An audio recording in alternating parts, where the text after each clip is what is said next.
昨晚接近凌晨時分，太子永康樓發生一宗兇殺案，一名男子涉嫌將妻子推出6樓窗外。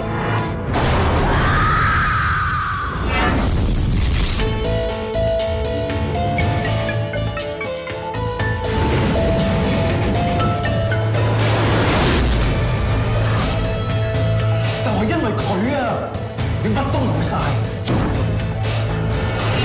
你要相信我，我哋都就喺身邊。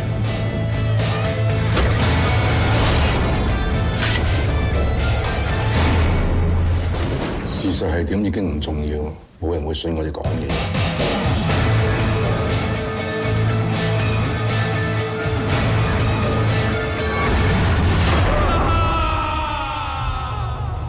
其實有件事我一直好想同你講，不過淨可以講俾你一個人聽。